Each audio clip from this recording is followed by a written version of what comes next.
chosen one. Why does tonight feel different? Not louder, not brighter, just heavier. Like something invisible is pressing against your chest. Like your spirit has been pacing all day and doesn't know why. Like sleep won't come because somewhere deep inside you, something refuses to rest. That's not anxiety. That's a summons. April 4th, 2026 was not chosen by an algorithm. It was not chosen by chance. Before you drew your first breath, before your mother spoke your name, heaven circled this night on its calendar.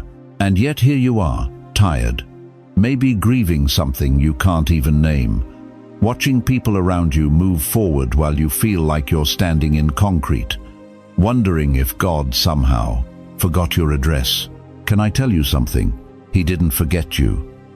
He's been building toward you. There is someone watching this right now who almost scrolled past. Your thumb hesitated. 1 second. That 1 second, that was not accident. That was appointment. Because tonight carries something the calendar cannot measure. Tonight, 7 miracles are already in motion. Not coming. Not promised for someday. Moving. Right now, through the very air you're breathing. The first miracle may already be happening inside your chest. The fourth miracle is where most people break down, but where chosen ones break through. And the seventh miracle will finally explain why everything you survived did not kill you. This is not a message about hype. This is not entertainment. This is recognition. Because somebody listening tonight has been carrying a weight so long, they forgot what it felt like to stand straight. Somebody has been faithful in secret, faithful through loss, faithful through silence so long they began wondering if faithfulness was even worth it. Heaven sees that. Heaven is answering that. Tonight, your destiny is no longer approaching. It has arrived at your door. If something in your spirit feels pulled by this word type right now, I'm still here. Not for me, for your own soul. To mark this moment, because this night is not ordinary and neither are you. Chosen one. Before we talk about miracles, let me talk about you. Not the version of you that smiles at church. Not the version that says, I'm blessed when someone asks how you're doing. I'm talking about the version that sits in a quiet room at 2 inches the morning, staring at the ceiling, carrying something so heavy you don't even have words for it anymore. You know that feeling, that weight that showed up and never really left. Maybe it started as grief. Maybe it started as disappointment. Maybe one day you woke up and the life you had carefully built just felt hollow. And you couldn't explain it to anyone because from the outside, everything looked fine. You had your family. You had your faith. You had your routines. But something inside you had gone quiet. Not peaceful quiet. The other kind. The kind that feels like a signal that went dead. And the hardest part, you've been too faithful to complain about it. So you carried it. Alone. In silence. Day after day. Sunday after Sunday. Can I ask you something that might sting a little? When was the last time you genuinely believed that the best of your life was still ahead of you and not behind you? Because for a lot of people watching tonight, somewhere along the way, hope quietly shifted from expectation to memory. You stopped praying for breakthrough and started praying just to endure.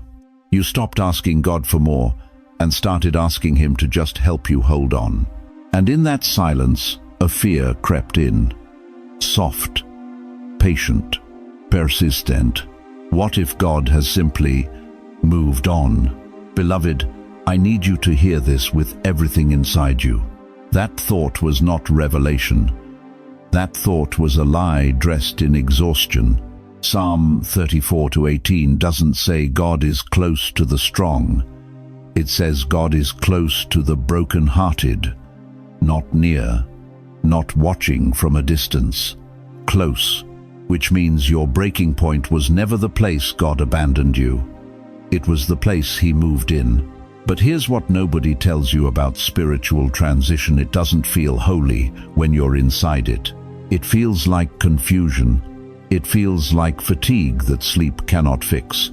It feels like old memories resurfacing from 30, 40 years ago, wounds you thought were healed, names you thought you'd forgiven, moments you thought were buried suddenly right back at the surface, alive, raw, demanding something from you. And you wonder why now? Why is all of this coming up now? Because God is doing a new thing, and new things require cleared ground. Isaiah 43:19 says, "Behold, I am doing a new thing. Now it springs forth." Not someday, now. But here's what that verse doesn't advertise. Before the new thing springs forth, the old thing has to be pulled up by the root. And that process is not comfortable. It is not quiet. It is not painless. You've been living like a house under renovation. Dust everywhere. Familiar rooms torn apart. The furniture of your old life stacked in corners, and you walking through it wondering if anything will ever feel like home again. But the house is not dying. The house is being rebuilt. You thought you were falling apart. In truth, some old walls were being removed. Walls that were never meant to be permanent. Walls built from fear, from old wounds, from other people's definitions of who you were supposed to be. Romans 8:28 promises that all things work together for good.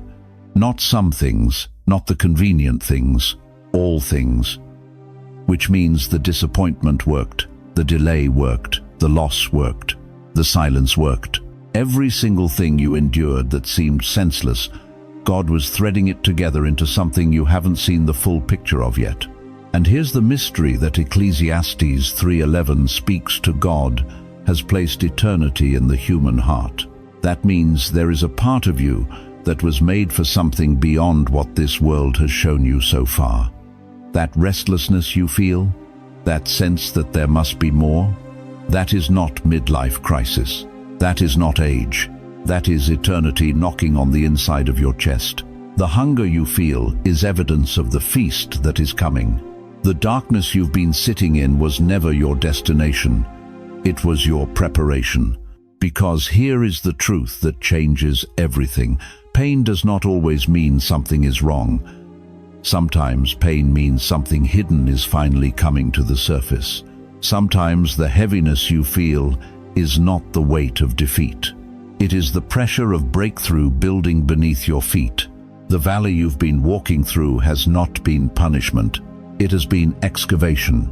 God has been digging down through the layers of what broke you, what scared you, what scarred you, not to expose your weakness, but to find the foundation that was always underneath. The foundation that no storm ever actually touched. The person He designed before the world got to you. And tonight, on April 4th, 2026, that person is about to be called back to the surface. So if you've been carrying something you couldn't name, something too deep for words, something you've never said out loud, say this right now, just between you and God. God, name it. Because the first miracle that heaven is releasing tonight is not money. It is not revenge. It is not even visible breakthrough. The first miracle is the one that happens before all the others. And it begins the moment you finally stop running from what God has been trying to show you. Chosen one. Before we talk about what God is about to do around you, we need to talk about what He is doing inside you. Right now, tonight. Because the first miracle isn't coming from the outside. It's already moving in the deepest, quietest room of who you are. And I need you to hear this carefully. Somewhere along the way you stopped feeling. Not all at once. It happened slowly. So slowly you didn't even notice. One disappointment at a time. One unanswered prayer at a time. One loss, one door closed, one dream deferred, until one day you woke up and realized you had quietly, carefully built walls around your own heart. Not out of bitterness, out of survival, You learned that the safest way to stop being hurt was to stop expecting much. Stop dreaming loud. Stop believing for things that might not come. You told yourself you were being realistic, but the truth, the honest, painful truth is that somewhere between the grief and the grinding, your soul went numb. And you've been functioning on numb ever since.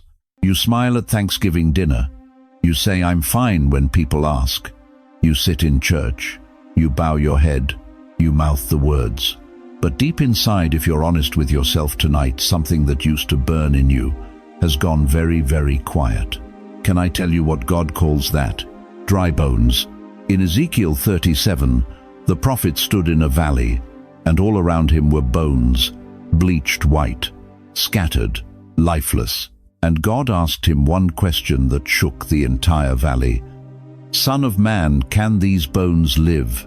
That question was never just for Ezekiel. That question is for you. Tonight, April 4th, 2026. Can what went dry in you live again? Can what was buried speak again? Can what went numb feel again? And heaven's answer tonight is thunderous. Yes, because in Luke 24, 2 disciples walked away from Jerusalem, defeated, confused, certain it was over, and a stranger walked beside them. They didn't recognize him, but later, they turned to each other and said something that stopped time. Did not our hearts burn within us? They didn't feel it while it was happening. They recognized it afterward. Chosen one, what if that's exactly where you are right now? What if something is already burning in you and you've been so numb for so long that you almost mistook it for anxiety? Almost mistook it for just another emotional night? What if that restlessness in your chest tonight is not worry? What if that's fire coming back? Psalm 126 says it plainly. Those who sow in tears shall reap in joy. Not maybe, not possibly, shall. That's a covenant word. That's God putting his name on a promise. Every single tear you cried in a room by yourself. Every night you held the grief nobody saw. Every morning you got dressed and showed up when everything inside you wanted to stay down. That was seed. And tonight, the harvest of that seed is beginning to wake up. Think about a field in late February in upstate New York. Frozen, brown, cracked, looks completely dead, looks like nothing could ever grow there again. But underneath that frozen surface, life is already moving. The roots never stopped, the seed never quit. It was just waiting for the right temperature, the right moment, the right morning. Tonight is that morning for your soul. Like frost melting off a field at first light. Like an old pipe organ in a Brooklyn church that hasn't been played in 30 years, and somebody sits down at the keys, and suddenly that whole sanctuary fills with sound again. Rich, deep, impossible to ignore. That's what God is doing in you right now. He is sitting down at the instrument of your soul and he is playing again. But I need to warn you, because this is where many people get surprised. Awakening is not comfortable. When feeling comes back into a numb limb, the first sensation isn't pleasant. It stings, it burns. It feels almost like pain before it feels like freedom. And when your spirit begins to wake up tonight, it will start showing you things that can no longer stay. Relationships that have been draining your anointing, habits that have been silencing your calling, compromises that felt harmless but have been slowly dimming your light.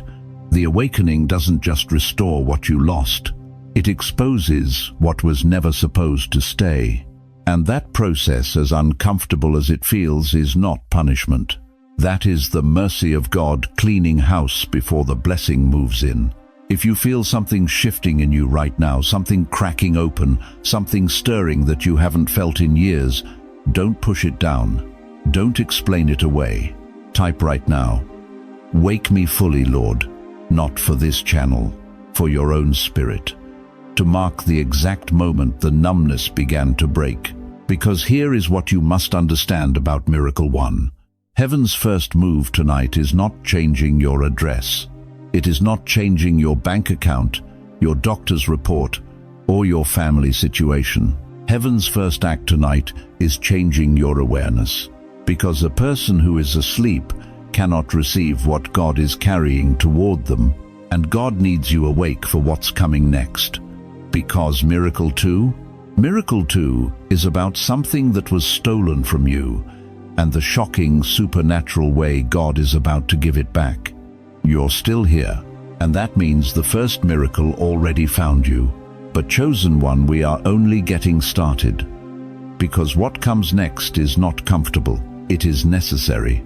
And the difference between people who break through tonight and people who walk away the same is whether they can handle what God is about to show them. Are you ready? Because Miracle 2 does not arrive gently. It arrives like light in a room that has been dark for a very long time. God is exposing something tonight. Not to embarrass you, not to punish you. He is doing what a surgeon does before he heals. He is revealing exactly where the wound is. And some of you have been walking around for years with infections you called peace. Let me be direct. That relationship that drains you every single time, you called it loyalty. But chosen one, exhaustion is not loyalty. Obligation is not love. That grief you packed into a box and shoved into the back of your soul, you called it moving on. But it never moved. It just got quieter. And quiet pain is still pain. It still shapes every decision you make. It still wakes you up at 3 inches the morning with no explanation. That smile you put on for your family, you called it strength. But somewhere behind it, there is a version of you that has not been honest in years. Hebrews 12:1 says it plainly. Lay aside every weight, not some weights, not the convenient ones, every weight, the ones you are proud of carrying, the ones you built your identity around, the ones that, if you let them go, you wouldn't even recognize yourself without them. And here is the part that will shock you. The thing you thought was protecting you may be the very thing delaying your peace. The wall you built after the betrayal, it kept out the person who hurt you, but it also kept out every person who was sent to heal you. The independence you declared after the divorce, it saved your dignity. But it also locked the door on every blessing that required you to trust again. God is not humiliating you tonight. He is emptying poison out of the bloodstream. He is opening drawers in your soul you sealed years ago. And inside those drawers, old names, old wounds, old versions of yourself you were never supposed to keep. Versions built by people who did not deserve that kind of power over you. Can you feel it? That tightness in your chest right now, that is not fear. That is recognition. That is your spirit finally being seen after years of hiding. And now, Miracle 3. Because exposure alone is not the miracle. Release is the miracle. In John chapter 11, after Lazarus walked out of the tomb, still wrapped in burial cloth, Jesus said 4 words that changed everything. Loose him. Let him go. Chosen one, some of you walked out of that tomb years ago. God already raised you. He already brought you back from the edge. But you are still wearing the grave clothes. Still wrapped in that old story, still introducing yourself by your worst season, still letting a chapter that ended define a life that hasn't. Jesus said, loose him. That means somebody else had to let go too. There are people in your life still wrapping you in who you used to be, still calling you by your old name, still treating you like the broken version God already buried. You are not required to stay in a room where people refuse to see your resurrection. Isaiah 61 promises beauty for ashes. But you cannot hold on to the ashes and receive the beauty at the same time. You have to open your hands. Some of you are trying to cross into a new season dragging furniture from a house that already burned down. You keep going back. You keep picking up pieces. You keep trying to rebuild something God himself allowed to fall because he had something better waiting on the other side of the loss. Remember Lot's wife. She was steps away from her miracle, steps away from everything God had prepared, and she looked back, not with her feet, with her heart, and it stopped her completely. Chosen one, the next miracle cannot enter a house still occupied by yesterday. The grief you have been carrying, God never asked you to carry it this long. The person who walked away, God saw it. He recorded it. And he is not asking you to pretend it didn't hurt. He is asking you to stop letting it have the final word. The exhaustion you feel is not weakness. It is the weight of everything you were never supposed to be holding in the first place. So right now, out loud, not in your head, whisper this: I release what I cannot carry into tomorrow. Say it like you mean it. Say it like your next season depends on it. Because chosen one, it does. The miracle is not that the past comes back. The miracle is that tonight, for the first time, it does not own you. And the moment it loses its grip on you, your hands become free. Free to receive what is already moving in your direction. Because Miracle 4? Miracle 4 is about what God has been building in the dark while you were still fighting the last battle. And what he built will take your breath away. Can I tell you what the world got wrong about you? The world looked at your gray hair and called it decline. The world looked at your slow mornings and called it weakness. The world looked at the lines carved into your face and saw someone fading. But heaven looked at those same lines and saw a map of battles survived. You are not fading, chosen one. You are clarifying. And there is nothing on this earth more dangerous to darkness than a soul who has been through the fire and still believes. Let me ask you something that nobody else has the courage to ask you tonight. How many times did life try to bury you? How many seasons did you survive that were designed to be your last? How many losses pressed down on your chest so hard you wondered if morning would ever feel like morning again? How many times did you drag yourself back to your knees, not because faith was easy, but because quitting was something you simply refused to do? That is not weakness. That is weaponized endurance. And hell knows it. The world values speed. God values depth. Young fire burns bright, but seasoned fire holds through the night. And tonight, God is reminding every chosen one over 60, over 70, over 80, your season is not behind you. Your season is beneath you. It is the foundation everything is about to be built upon. Moses did not stand before Pharaoh at 30. He stood before the most powerful ruler on earth at 80 years old. 80. With a shepherd's staff, with a stutter, with decades of desert silence behind him. And God looked at all of that and said, "Now, you are ready now." Caleb stood before Joshua at 85 years old and said, "Give me this mountain, not give me rest. Not give me a quiet place to finish, give me the mountain." Because the warrior in him never aged. The fire in him never retired. And the promise of God over him never expired. Anna served in the temple for decades, widowed, quiet, overlooked by the crowd, 84 years old.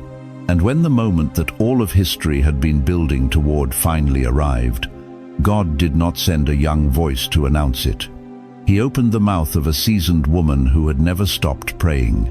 Do you understand what that means for you tonight? Your prayers have been accumulating.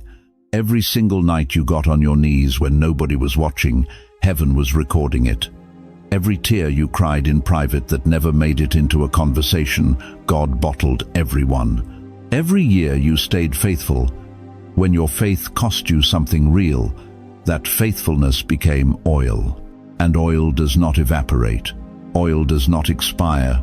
Oil ignites. Joel 2:28 says it plain and clear. Your old men shall dream dreams. Not used to dream, shall dream. Future tense, active voice. Heaven is not speaking about your past. Heaven is speaking about what is still coming out of you. You are not a leftover generation.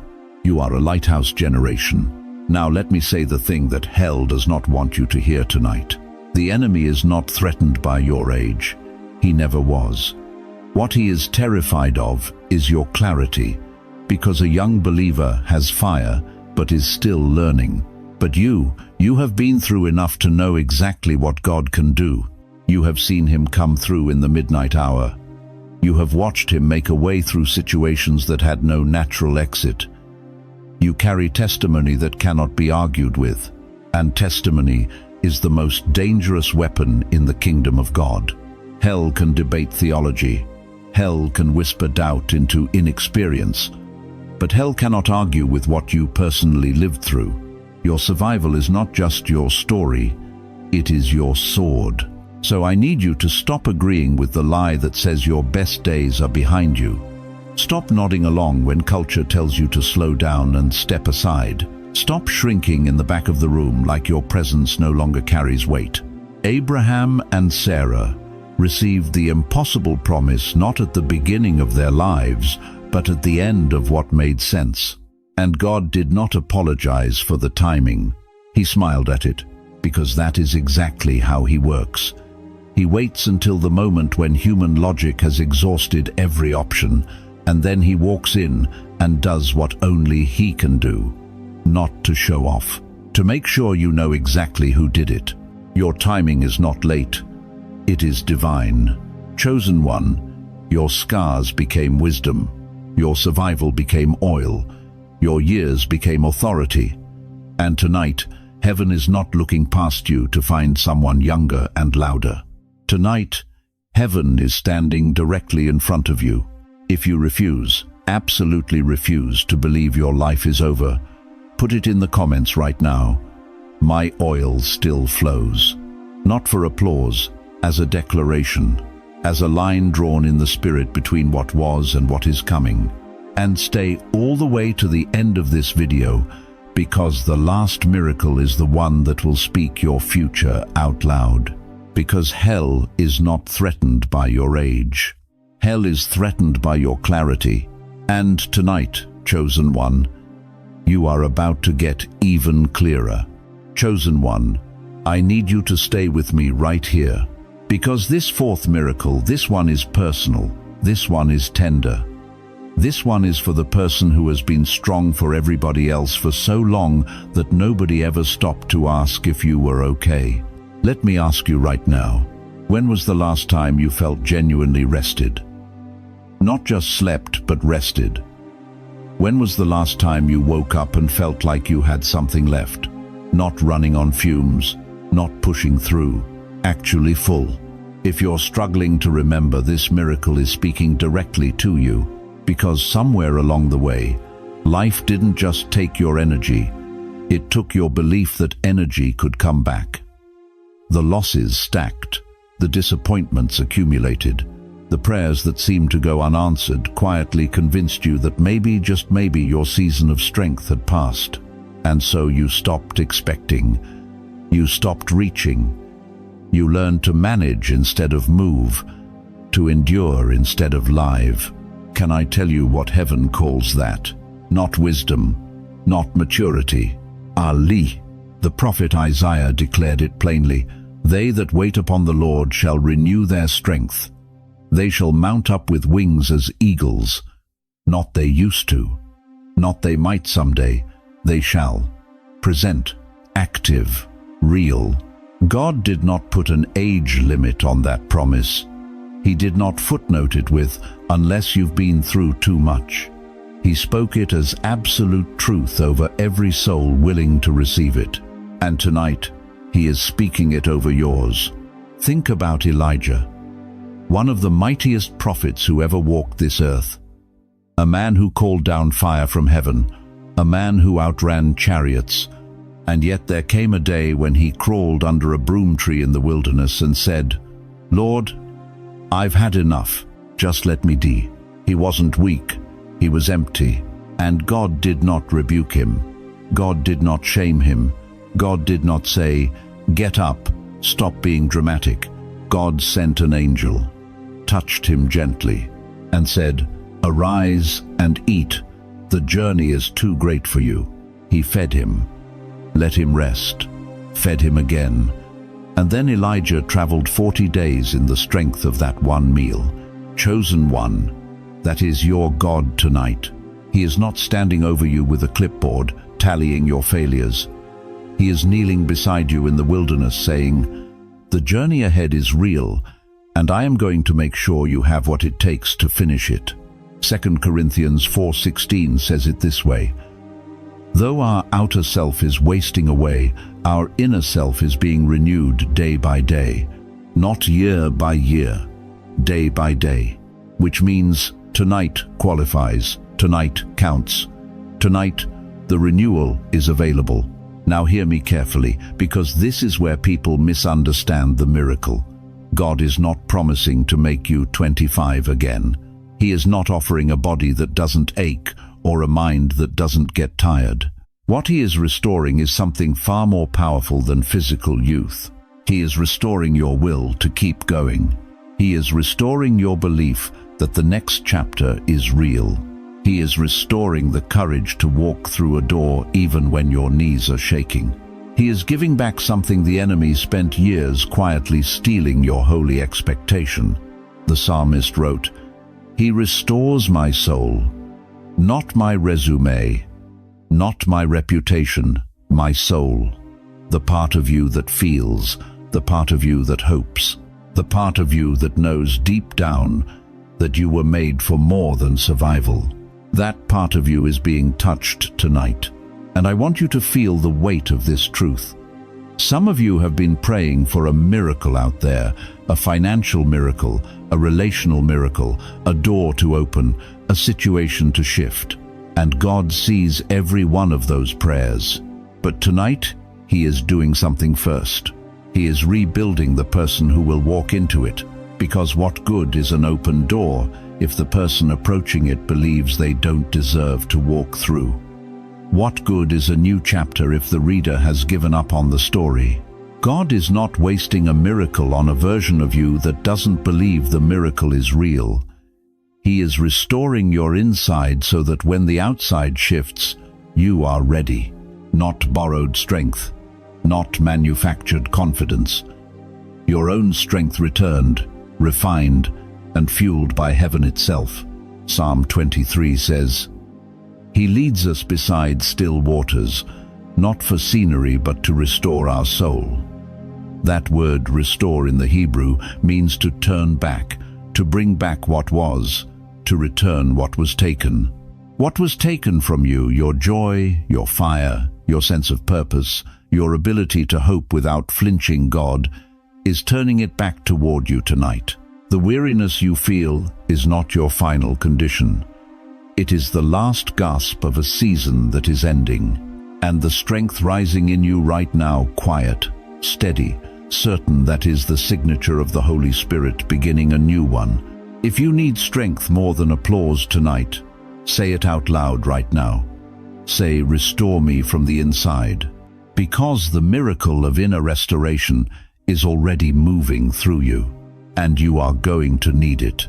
Because Miracle 5, it involves people you haven't met yet, places you haven't walked into yet, and doors that have been waiting specifically for you.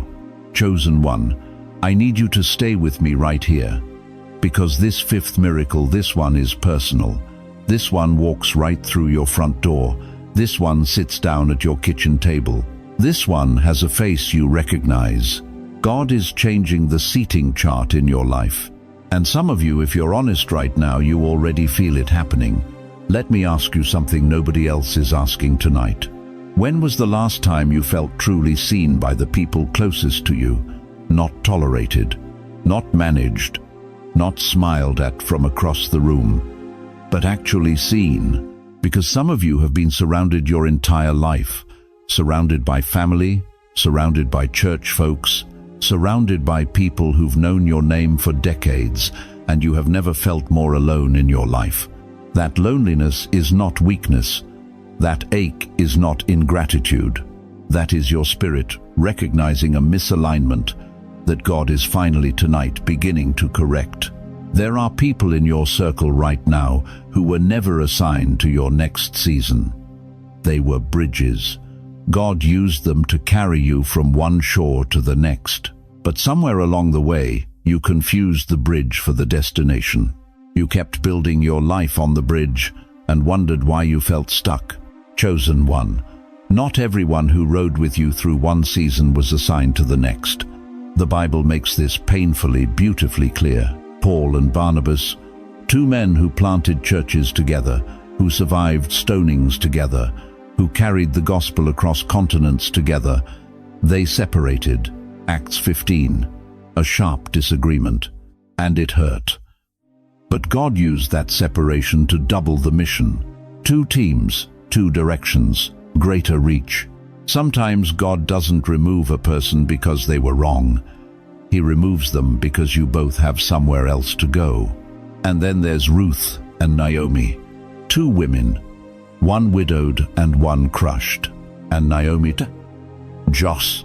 But Ruth said, and I want you to hear these words tonight, like you've never heard them before. Where you go, I will go. Where you die, I will die. That's divine alignment.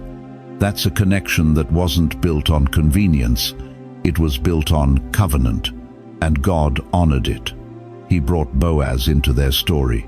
He brought provision, restoration, and legacy, all because two women stayed aligned. When God ordains the connection, He funds the journey. But here is where it gets harder. Here is where some of you need to breathe.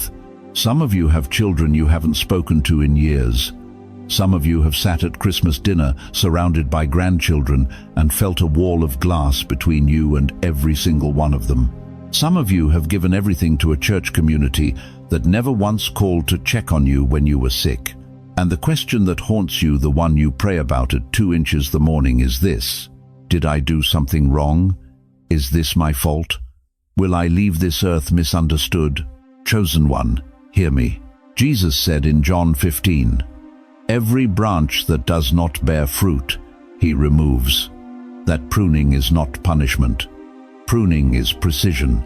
The gardener doesn't cut what is dead out of anger. He cuts what is limiting, so that what remains can flourish.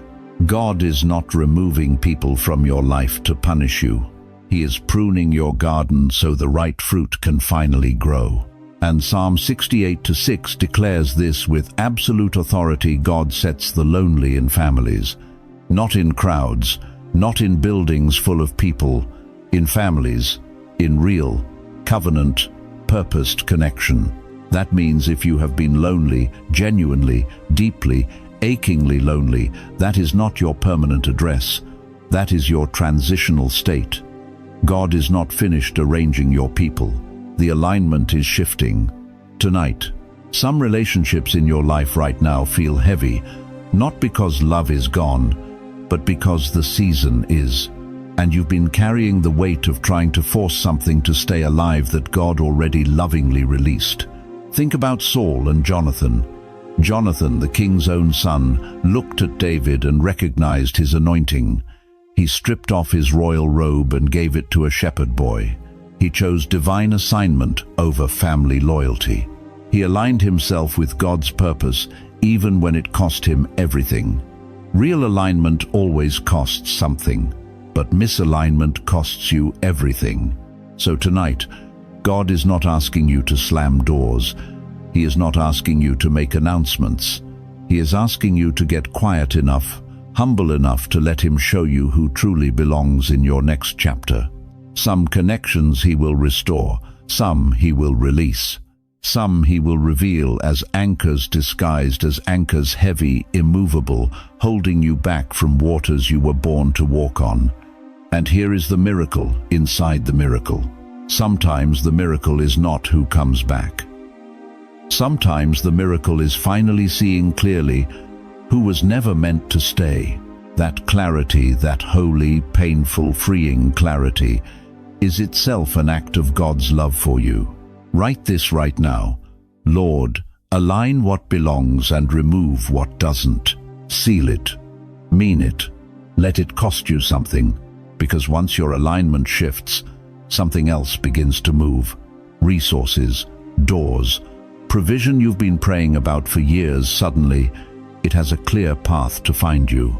That is exactly where the sixth miracle enters. Chosen one, I need you to stay with me right here. Because this miracle, miracle number 6, this one is personal. This one walks into your kitchen. This one sits at your table. This one knows the number in your bank account, the stack of bills on your counter, and the prayer you whispered at 2 inches the morning that nobody else heard. Let me ask you something nobody else has the courage to ask you tonight. When was the last time you bought something for yourself without guilt? When was the last time you didn't mentally calculate whether you could afford to need something? When was the last time provision felt certain instead of terrifying? Some of you are living on a fixed income, and every single month feels like a math problem you're one emergency away from failing. Some of you are staring down medical bills that make no human sense. Some of you have quietly started to wonder if you've somehow become a burden to your children, to your family, to the people who love you. And that shame is silent, and that shame is heavy. And nobody at church talks about it. Nobody in your family sees it. But you carry it every single day. Heaven sees it. And tonight, God is speaking directly into that place. Open your Bible to Philippians 4:19. Write it on your heart. My God shall supply all your need according to his riches in glory. Not according to the economy, not according to your age, not according to what the doctor said or what the statement showed, according to his riches. Do you understand the scale of that promise? The same God who dropped manna from an open sky every single morning, fresh, sufficient, daily, is the same God watching over your situation tonight. The same God who commanded ravens, common birds, to carry bread and meat to Elijah, hiding in the wilderness. That same God knows exactly where you are sitting right now. You are not hidden from him. You are not forgotten by him. You are being supplied by him. Remember the widow in 2 Kings chapter 4. She came to the prophet Elisha with nothing. Debt collectors were coming for her sons. She had one small jar of oil. That was it. That was everything she had left in the world. And God said, start pouring. She poured into one vessel, then another, then another.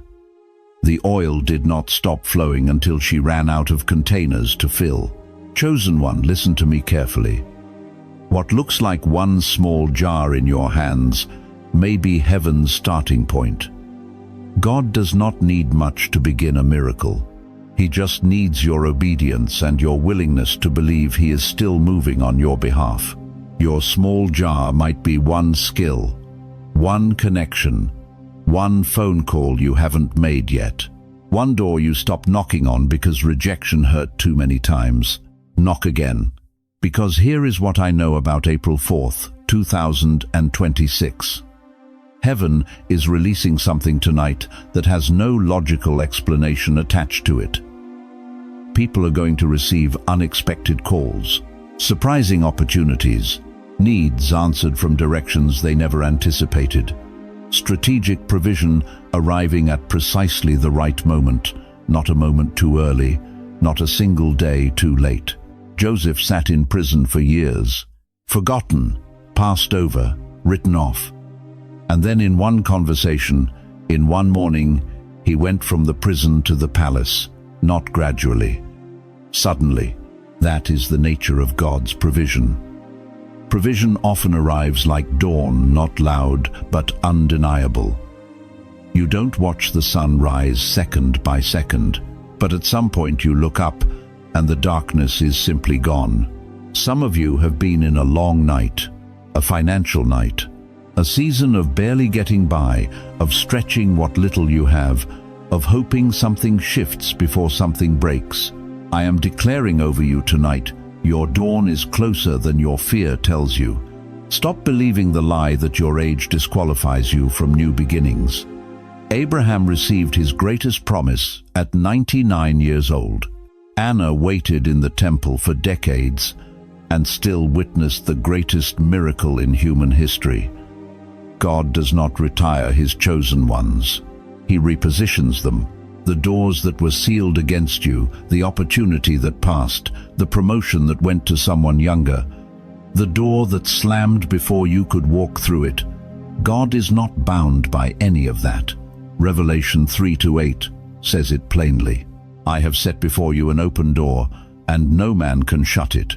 No man, no system, no economy, no diagnosis, no age.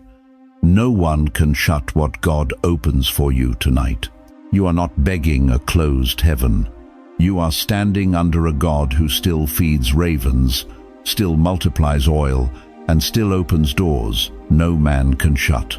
So right now, in this moment, I need you to make a declaration of faith, not because it earns you something, but because faith, spoken aloud, shifts the atmosphere over your life.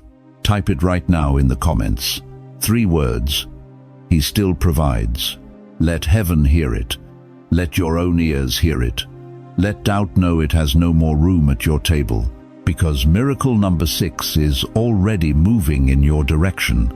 But chosen one, I need you to hold on for just one more moment, because the 7th miracle is greater than money, greater than recovery, greater than any open door. The 7th miracle is the reason all the others exist, and it will finally answer the question your soul has been carrying the longest. Why didn't your pain destroy you? We have walked through 6 miracles together tonight, and if you are still here, still watching, still breathing, still holding on, then what I am about to tell you is not coincidence. It is confirmation. Because the 7th miracle is the one heaven has been building toward all night long. And it is the most important thing you will hear in this entire video. Are you ready? You did not survive by accident. You survived on purpose for a purpose. Let me ask you something that nobody else has dared to ask you tonight. What if your pain was never punishment? What if every loss you buried, every prayer that felt like it dissolved into silence, every year you spent wondering why God went quiet? What if all of it was training? Not cruelty. Training. The fire did not destroy you. It qualified you. The waiting did not waste you. It seasoned you. The losses did not empty you. They carved out room for a compassion so deep, so real, so hard-won, that no one without your scars could ever carry it. You were not pulled through the fire just to sit beside the ashes. You were pulled through because somebody on the other side of your testimony is still trapped in the flames. God said it to Esther when the entire future of her people hung in the balance. He looked at her and said, "Who knows whether you have not come to the kingdom for such a time as this?" Esther 4:14. Not someday. This time. Not when you are younger. This time. Not when you feel stronger, more ready, more polished. This time, this season, this version of you, the one who has already been through everything. Peter failed publicly, denied Jesus 3 times, ran away when courage was needed most. And yet Jesus looked at that broken, ashamed fisherman and said, "Feed my sheep, not your past self. You, now, go." Paul wrote half of the New Testament from a prison cell, not from a pulpit, not from comfort, from chains, from suffering, from the most unlikely address in the ancient world. And Jesus himself, after 40 days alone in the wilderness, hungry, tested, pushed to the absolute edge, walked out of that desert and into his full assignment. Do you see the pattern? God does not commission the untested. He commissions the proven. And beloved, you have been proven. Let me speak to you directly right now. You have been calling yourself finished. You have been reading your age like a verdict, looking at your body, your limitations, your losses. And quietly, privately, in the room where nobody hears you, you have been whispering, "I think my time has passed." I need you to hear heaven's answer to that whisper. It has not passed. It has arrived. 2 Timothy 4-7. Paul, at the end of his life chained in a Roman prison, facing execution, wrote these words: "I have fought the good fight. I have finished the course. I have kept the faith." He did not say, "I survived." He said, "I finished." There is a difference. Survival is passive. Finishing is active. You are not here tonight to merely survive the rest of your years. You are here to finish your course. And you cannot finish what you abandon. You cannot complete what you walk away from. You cannot pour out what you are still holding back. Your later years are not an epilogue. They are a deployment. Your grandchildren need what you carry. Your neighborhood needs what you survived. That younger woman sitting 3 rows behind you in church, the one falling apart and pretending she is not, she needs your oil. Not the oil of perfection, the oil of endurance. The oil that only comes from a life fully lived, fully tested, and fully surrendered. You are a letter that survived the flood because somebody still needs to read you. You are not the wreckage. You are the witness. And here is the revelation that the entire night has been building toward. Write this on the walls of your heart. The miracle was never only what God would do for you. The greatest miracle, the 7th miracle, is what God will now do through you. This is why you survived the marriage that nearly destroyed you. This is why you outlived the diagnosis that had no business leaving you standing. This is why you made it through the grief that should have taken you under. This is why you are still here on April 4th, 2026, watching this video, with your heart still beating and your spirit still awake, because you are still assigned. The 7th miracle is this: after all the years, all the tears, all the delay, all the silence, you are still here. And God still has a use for your voice, your oil, your scars, your story, and every single one of your remaining days. If you are ready to stop calling yourself finished and start calling yourself sent, type these 3 words right now: I am still assigned. And if someone you love has been sitting in silence thinking heaven forgot them, send them this video tonight. Not tomorrow, tonight. Because this message found you for a reason, and it might save someone else's life. The night is not over, and neither are you.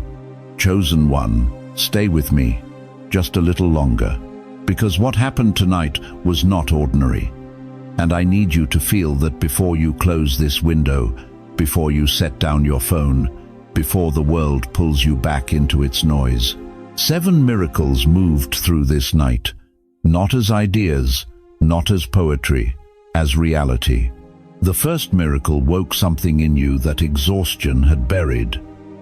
The second broke a cycle that had been running in your bloodline longer than you've been alive. The third called your name in a room where you thought nobody knew it. The fourth walked you through the fire you were certain would consume you.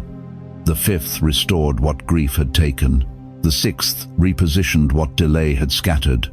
And the seventh stood over every scar you carry and declared, none of it was wasted. Now hear me. If tonight was just information, nothing changes. You close this video. You go to bed. Tomorrow looks exactly like yesterday. But if tonight was recognition, if somewhere in these words, heaven held up a mirror and you finally saw yourself the way God has always seen you, then everything can change. Starting right now, starting in the next 60 seconds, the Bible says in Joel 2:25, I will restore to you the years that the locust has eaten, not some years, not the easy years, the years, every season that felt stolen, every decade that felt wasted. Every morning you woke up smaller than you went to sleep. God looks at all of it and says, I will restore. That is not a suggestion. That is a covenant. And covenants require a response. So I'm asking you right now, in whatever room you're sitting in, whether the lights are low or the house is quiet or the loneliness is loud, I'm asking you to open your mouth and make this declaration. Not for me, not for this channel, For the version of yourself that almost gave up and didn't. Say this out loud. Mean every word. Lord, awaken what went numb. Expose what must leave. Restore what grew weak. Align what belongs. Provide what is needed. Use what remains. And let my later years carry your glory. If you said that if those words left your lips with even 1 ounce of faith behind them, heaven recorded it. Because Romans 10:13 doesn't stutter. Whosoever shall call upon the name of the Lord shall be saved. Saved from stagnation. Saved from silence. Saved from the lie that your story is already over. Your story is not over.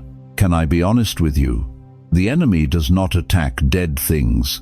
He does not waste his time on finished stories.